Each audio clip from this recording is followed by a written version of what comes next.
D'abord, je tiens à remercier le Premier ministre Charest de s'être levé en Chambre finalement pour s'engager à nouveau, personnellement, pour venir en aide à Madame Durocher, dont la fille Nathalie Morin est retenue en Arabie Saoudite et fait face maintenant d'accusations d'avoir tenté de kidnapper ses 3 enfants. Je rappelle que le Premier ministre Charest avait rencontré Mme Durocher il y a 2 ans. Maintenant, il faut travailler ensemble, ce qu'il nous propose, pour une motion très, très forte de l'Assemblée nationale pour demander au gouvernement canadien d'agir. Je voudrais aussi dissiper toute confusion à propos du vote qui a été pris tout à l'heure sur les nominations à différents organismes publics et parapublics. Comme le gouvernement demandait ma collaboration pour qu'on puisse reporter le premier vote sur l'ensemble des votes.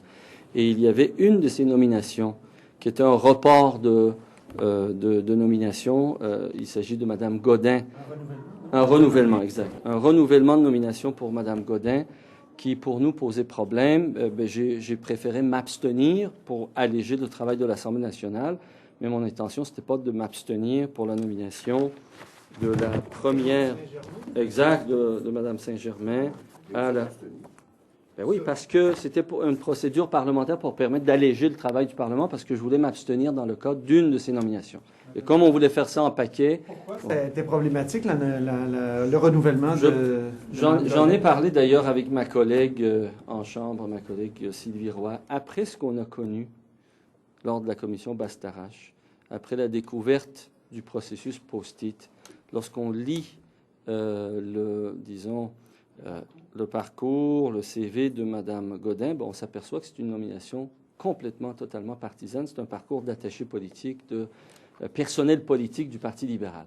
Donc, il m'apparaît pour le moins nécessaire, par souci de cohérence, de manifester un certain malaise. Puis mon malaise, c'est par mon abstention. Je l'ai dit à tout le monde en Chambre, y compris au porte-parole de l'opposition officielle, que s'il s'agissait d'une nouvelle nomination, je me serais carrément opposé.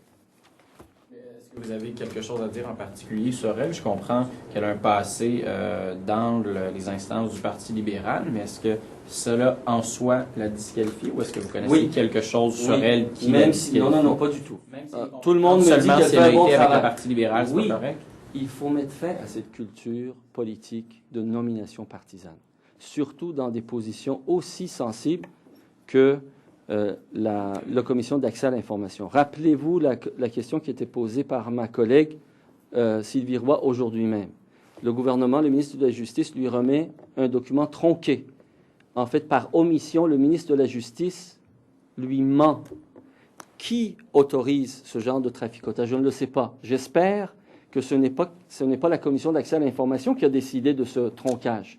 Ce qui en est, en tout cas, c'est que quand on a un problème à obtenir de l'information fiable et crédible pour faire notre travail de député d'opposition, il faut s'assurer que des commissions aussi sensibles que la Commission d'accès à l'information, qui est un outil fondamental pour le travail démocratique qu'on fait, soient à l'abri, au-dessus de toute apparence de partisanerie. M. Kadir, connaissez-vous Mme Godin, premièrement? Pas du tout, mais ce que je dis, c'est exactement le même principe. Je pense, M. Ouellet, que vous devrez revoir toutes les discussions qu'on a eues depuis 2 ans et demi que je suis à l'Assemblée nationale, les principes d'éthique et de déontologie. On veut mettre nos institutions à l'abri de toute critique, de même de toute apparence, qu'il y a des gens ici qui, par partisanerie, puissent agir. Alors, Mme Godin a beau être la personne la plus fiable, la plus crédible, la plus compétente pour faire ce qu'elle fait, comme elle a un parcours de personnel politique du Parti libéral et d'attaché politique, à mon avis, ça la disqualifie pour ce genre de position. On a suffisamment de gens compétents en société pour ne pas embourber l'Assemblée nationale de ce genre de problème. Mais c'est-à-dire qu'elle ne peut pas à vie, c'est-à-dire qu'elle était avec M. Bourassa. Pendant quelques temps, au moins. Ça fait longtemps. Oui, mais écoutez, c'est parce qu'on a un problème actuellement au Québec. Oui. Il faut être cohérent avec la réflexion qu'on mène. On a un problème de manque de crédibilité de nos institutions politiques, à commencer par nous, les députés, à commencer par le gouvernement. Et là, vous avez vu le psychodrame de cette semaine. Ce n'était pas juste la question de l'amphithéâtre. Des gens disent que la population a besoin de retrouver confiance dans nos institutions. Alors, commençons par essayer d'être cohérents, d'éviter. C'est de la chasse au communisme. C'est pas du tout la même chose, mon cher. Non, mais ce que je veux dire, c'est que non, non, mais votre regardez question bien. est... Non, mais ça fait des années. Mme Godin, là, moi, je ne la connais pas personnellement. Je sais qu'elle était avec M. Bourassa, ça fait quand même quelques années. Là. Alors, jusqu'à quand on recule jusqu'où, là, je veux dire, pour empêcher quelqu'un Le macartisme veut incriminer des personnes, veut les accuser pour penser quelque chose, d'accord? Pas pour les postes qu'ils occupent. Il veut les clouer, c'est ça le macartisme. On voulait mettre des gens en prison pour délit de conscience et de pensée. C'est pas de ça qu'on parle ici. On dit simplement que les institutions doivent avoir des critères. Par exemple, un ministre qui quitte une fonction, comme M. Russell Williams, c'est indécent que 3 semaines plus tard, en mai 2004, il aille agir comme lobbyiste en chef pour RXT. D'autant plus qu'il s'occupait de quoi? Qu'il s'occupait du dossier de la politique du médicament. Non, c'est la même politique. Il faut essayer de mettre nos institutions à l'abri de la possibilité qu'il y ait... L'occasion fait le larron, mon cher. C'est pour ça qu'on dit qu'il y a des devoirs de réserve. Le premier devoir actuellement de l'Assemblée nationale, à mon avis, c'est de revoir tous ces règles-là pour instituer des règles. Quand on aura établi combien d'années, là, je serai prêt à considérer le cas de Mme Godin. Pour le moment, on n'a pas de règle. Il n'y a aucune règle qui dit combien d'années il faut attendre après avoir œuvré pour l'appareil libéral ou péquiste avant d'être nommé dans des instances gouvernementales. Pas la règle. Et c'est pas la Société des alcools. Mais ça devrait être quoi la règle? Non, si elle devait partir, à mon avis, j'aurais voté contre. Je me suis abstenu parce que c'est une reconduction, comment on appelle ça? Renouvellement de son mandat. Donc, comme elle a fait un bon travail, qu'il n'y a pas de critique, je n'ai aucune objection à ce qu'elle... Je n'ai pas d'objection à ce qu'elle continue, mais je veux marquer notre opposition à faire semblant comme... Regardez, il faut être rigoureux un peu, là. C'est ça que la population nous demande. Puis là, vous me ramenez des questions sur le macartisme. Il me semble que c'est évident, on réfléchit depuis 2 ans sur comment on peut faire le ménage un peu. Et justement, ça devrait être... Qu'est-ce que vous proposez, là? Ça devrait être quoi la règle ou la façon d'encadrer ça? Je propose que le gouvernement se saisisse de tout le poids des critiques de l'opposition et de nous-mêmes et de la population après la commission Bastarache pour qu'on s'assoie ensemble, pour qu'on mette fin à ce genre de nomination qui est décidée par une commission indépendante, par exemple, de l'Assemblée nationale, qui pourrait essayer d'établir d'abord des critères. Commençons par établir des critères. Combien d'années faut-il entre le moment où on a occupé des fonctions partisanes et le moment où on est nommé à des postes de juge, à la commission de droit à l'information, à des positions dans l'administration publique qui sont sensibles et qui sont là pour garantir le fait que la démocratie est impartiale et nos institutions agissent de manière égale envers tout le monde. Est-ce que vous ne craignez pas qu'il y ait un effet pervers qu'on crée avec ça, c'est-à-dire qu'on décourage les gens de participer à la vie politique parce qu'ils vont être disqualifiés après de pouvoir obtenir des postes ailleurs? Il n'y a pas un effet pervers? Il s'agit juste d'assumer ses responsabilités. On veut une carrière dans la fonction publique, on veut une carrière dans la finance et les banques, on veut une carrière de lobbyiste pour Talisman ou on veut une carrière de premier ministre. Il faut assumer ses choix. Et sur 8 millions de gens, M. Journet, je suis confiant que notre peuple québécois regorge de talents et de gens de bonne volonté, qui ne veulent pas se tailler des carrières, mais qui veulent servir l'intérêt public pour qu'on n'ait pas besoin de ce genre de nomination partisane. Vous allez manifester contre la Formule 1, je crois, demain. Est-ce qu'on a fini ce sujet-là? Moi, c'est beau. C'est demain ou c'est dimanche? Dimanche. Je manifeste pas contre. Exactement. Je manifeste pour la Formule 1, pour l'améliorer. J'ai même proposé, mais le ministre Bachand était d'accord, c'était l'autre parrain. C'est malheureusement, la DQ a refusé. Ils n'ont pas compris le clin d'œil. Je formulais un amendement à la motion présentée par M. François Bonnardel qui voulait reconnaître les retombées économiques importantes de la Formule 1 pour la région de Montréal. Je lui proposais de aussi prendre en considération les retombées technologiques importantes qui vont permettre un jour que la Formule 1 soit une activité plus écologique. Malheureusement, ça a été refusé. Nous, on va aller dimanche pour dire, voilà, il y a des voitures électriques. Je ne sais pas si vous êtes sans doute pas des experts, comme je ne le suis pas non plus. Oui, il y a des voitures électriques qui ont des torques et des accélérations absolument incroyables que la Formule 1 pourrait envier.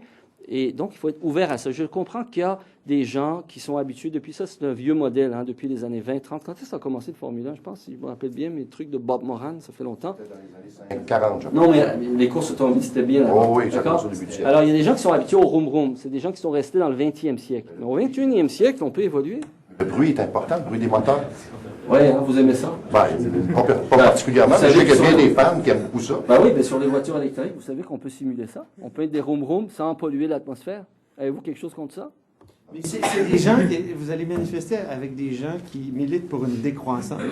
Oui. Donc, là, au Je ne suis Congrès... pas nécessairement d'accord avec toutes des gens Non. avec qui je veux manifester. Écoutez, je prends des parts à des manifestations de 50 000 personnes qui regroupent des dizaines de groupes sociaux. organisateurs, là. Oui, moi, j'admire beaucoup Serge Mongeau. Serge Mongeau, c'est un médecin qui a 30 ans, qui a décidé de réfléchir sur l'avenir de notre société. Bien avant qu'on parle d'écologie, que ça soit à la mode, que les gouvernements se drapent de développement durable. Lui, il pensait à un développement durable. Puis il a compris qu'il ne peut pas y avoir une équation entre croissance infinie et la viabilité de notre planète. Et par respect pour Serge Mongeau, j'ai accepté son invitation. Ce que je m'en vais dire là-bas, pour parler de la F1, c'est on peut imaginer plein des choses dépatantes et emballantes et aussi divertissantes que la Formule 1, mais qui sortent... Pixie, par exemple. Les courses de Mixi, c'est pas aussi emballant. Mais des courses, par exemple, en plein centre-ville de Montréal, là, des courses de vélo, comme on l'a eu à Québec, je sais pas si vous l'avez eu. C'était très... Tu sais, moi, j'ai suivi ça. Il y avait beaucoup plus d'action que dans une Formule 1, là, où du début à la fin, c'est McLaren qui domine. Tu sais, ça commence par McLaren, puis ça finit par McLaren. Aucun dépassement. Franchement, M. Wallet. Ah, il y a une dernière question sur Mme Morin, OK? Sérieusement, j'aurais une question sur Mme Morin. Oui. Je voudrais juste savoir, corrigez-moi si je fais erreur, mais Mme Morin est revenue ici à quelques reprises sans ses enfants. Et on me dit qu'elle serait libre de s'en aller, mais c'est une question d'enfants. Elle veut revenir avec ses enfants. Oui, c'est ça? Regardez, en Arabie Saoudite, les juges et toutes les institutions s'emploient à renforcer le droit des pères pour s'assurer, et en fait même le droit de père vient après la considération suivante. Je l'ai lu en fait sur le site du gouvernement américain et sur le site du Foreign Office anglais, que la principale préoccupation des juges dans tout litige qui touche ce genre de choses-là, c'est de s'assurer que les enfants sont élevés selon la charia islamique, que c'est les vieilles interprétations féodales qui non, mais elle peut revenir. Donc, là. Elle moi, peut revenir. Elle peut revenir, mais elle ne veut pas, à sa place, je ne voudrais pas laisser mes enfants sur la loi de la charia. Il y a une fille là-dedans. Ça devient une question de garde d'enfants, M. Kadir. Il y a une fille là-dedans. Non, c'est une question de droit fondamental des enfants. Le problème, c'est que l'Arabie saoudite ne l'a pas signé. Mais nous, on l'a signé. On a des responsabilités. Ce n'est pas parce que l'Arabie saoudite n'est pas à la hauteur de la civilisation moderne, contemporaine. Ce n'est pas parce que l'Iran n'est pas à la hauteur de la civilisation contemporaine qu'on doit accepter cet état de choses. On doit militer, on doit faire quelque chose. Vous savez ce que ça veut dire? Si Nathalie Morin laisse sa fille, qui a actuellement 2 ans en Arabie, à 6 ans, comme c'est déjà arrivé en Arabie saoudite, elle peut être mariée par son père. À 9 ans, légalement, elle peut l'être. Donc, à 9 ans, elle va être violée, elle pourrait être violée par des hommes si le père, manipulateur et abusif et violent qu'elle a actuellement, le veut bien ainsi, et il n'y a rien qui la protège. Et je comprends donc, Nathalie... pourrait faire. Je ne sais pas. Moi, je ne suis pas le gouvernement. Mais j'aimerais que le gouvernement fasse quelque chose. J'aimerais que M. Charest prenne le téléphone, appelle M. Harper. J'aimerais que M. Charest prenne le téléphone, appelle le ministre des Affaires étrangères, le ministre de l'Immigration. Il y a des choses qu'on peut faire. Je ne veux pas rentrer dans le détail, c'est à Mme Durocher qu'il faut que vous posiez ces questions. Il y a des choses qui peuvent être faites. Il y a des choses qui peuvent être difficiles à faire, mais qui peuvent être faites. C'est ce qu'on attend. Yeah, I had a question for you on another subject. I don't know if you opened the Journal de Québec today, but a significant proportion of those polled blame you for delays to construction of the hockey arena. Well, there was evidently a confusion because if you remember all the hearings we had here in the Commission, everybody understood that the arena could be constructed, begun. We have the $200 million from the government. Mr. Labaume has the motion to go in for the $187 million emprunt of loan, and there is also a public support. So everybody told Mr. Labaume, including the government, including the minister, including deputies from the Liberal government from the Quebec region, let's begin to construct the arena. Why is he waiting? The National Hockey League does not need a specific agreement between Québécois and the city. What the National Hockey League wants, what the public wants, it's an arena. And the money is there, so let's begin with that.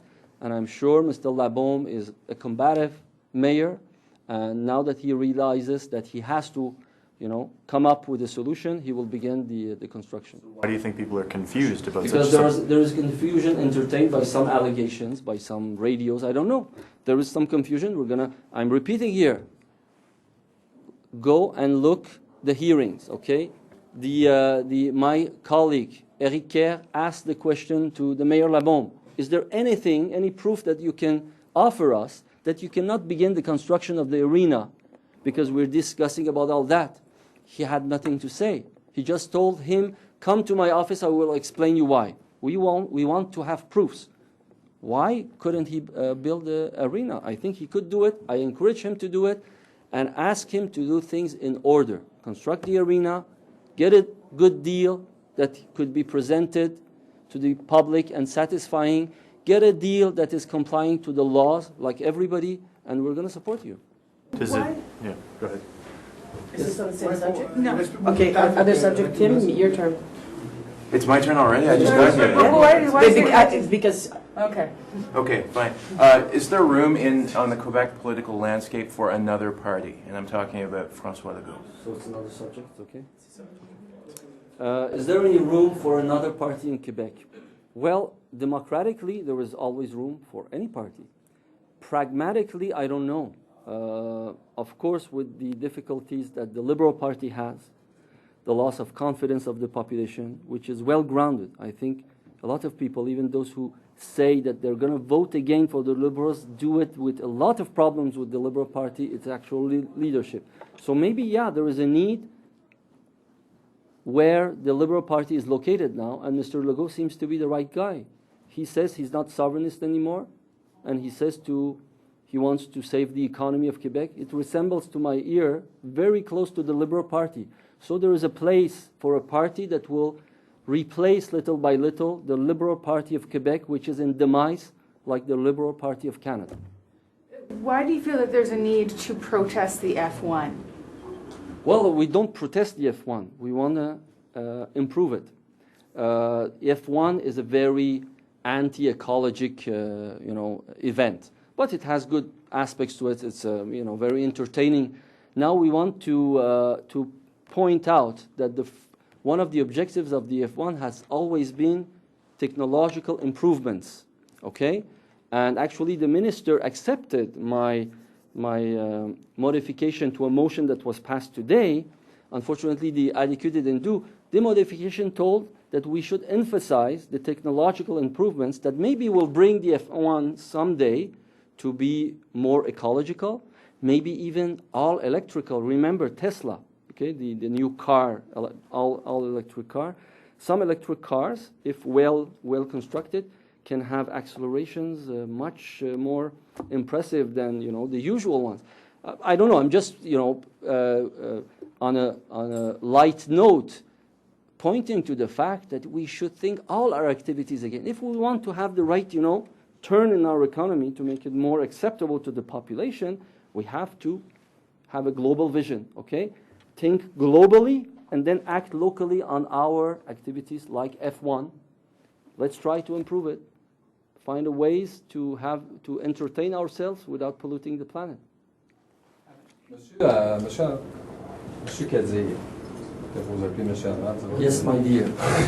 Monsieur Kadir, un sondage qui a été publié ce matin nous tient en partie responsable comme étant celui qui a fait avorter le projet d'amphithéâtre. Vous vous sentez comment par rapport à ça? D'abord, je suis désolé qu'il y ait cette confusion. Deuxièmement, le projet d'amphithéâtre n'est pas avorté. Pour tous ceux qui ont suivi un peu le dossier, surtout ceux qui ont regardé la commission, la question d'ailleurs a été posée par mon collègue Éric Kerr. Il n'y a aucune raison pour ne pas commencer à construire l'amphithéâtre. Donc, j'encourage la population du Québec, j'encourage la population de la ville de Québec de prendre le téléphone, de prendre le courriel, envoyer des messages d'appui et d'encouragement au maire Labaume pour commencer à construire l'amphithéâtre. C'est la première chose à faire. Tout le monde le dit. Les commentateurs avisés de la scène sportive, Les gens du Parti libéral du Québec, Monsieur le ministre a dit, écoutez, attendez pas, commencez à le construire, puis on va travailler avec vous pour obtenir une équipe de la Ligue nationale de hockey. Tout ce que j'ai fait avorter, c'est une mauvaise entente illégale entre M. Labaume et Québécois. Je comprends que M. Labaume est triste parce qu'il a un peu perdu la face, mais il n'a que lui-même à reprocher. S'il faisait le travail comme il faut, s'il respectait la loi, s'il était plus transparent, il nous offrait les documents qu'on lui a demandés, notamment comment il a fait la mise en concurrence, puis pourquoi il donne autant d'avantages. C'est quoi la justification pour... S'il n'y a pas de nouvelle mise en concurrence à l'automne, on va se retrouver avec la même situation. Oui, mais regardez, personne, je pense, à Québec n'aurait été content de savoir qu'il n'y avait aucune garantie, comme il y en a eu à Edmonton, de garder l'équipe à Québec. M. Labaume n'y a pas répondu, M. Pellado n'a pas répondu. Moi, j'ai posé la question. Pourquoi vous ne leur offrez pas une garantie de 25 ans pour la durée du contrat de gestion, de garder... Auriez-vous été content, vous, M. Forêt? Je pense que non. Vous, comme moi, on serait senti pas mal dupé 5 ans plus tard si l'équipe était vendue suivant parce que cette entente de gestion n'offrait aucune garantie. En plus, pourquoi, si c'est l'argent des contribuables, donner tous les profits à Québécois, puisque c'est nous qui investissons? Donc, malheureusement, c'est ces aspects-là qui ont fait capoter, non pas l'amphithéâtre, mais le projet d'entente. Labaume, Pellado. Moi, j'encourage M. Pellado, M. Labaume, à ne pas se laisser démonter. J'encourage à demeurer combatif. Et s'il est combatif, il commence à construire dès aujourd'hui son amphithéâtre. Donc, pour vous, vous considérez que les Québécois ont mal compris lorsqu'ils vous tiennent responsable d'avoir fait avorter les... Non, il y a plein de gens au Québec, dont 50% des citoyens de la ville de Québec consultés par un sondage un peu plus indépendant, mettons, de Québécois, qui ont dit que l'entente, là, ils étaient 50... La loi 204 de Mme Maltais, à la demande de M. Labaume, pour essayer de s'assurer que cette entente-là tienne, n'était pas bonne. Ils n'étaient pas d'accord. Donc, entendons-nous, là, quand on dit tous. Ensuite, j'espère que les radios savent très bien, surtout ces radios-là qui alimentent cette idée que ce serait moi qui aurais fait capoter l'amphithéâtre, rappellent au monde que l'amphithéâtre, l'argent est là. Qu'est-ce qu'on attend pour la construire? Si vous le voulez, le jour où la première pelletée sera prise, je serai plus qu'heureux d'aller aider.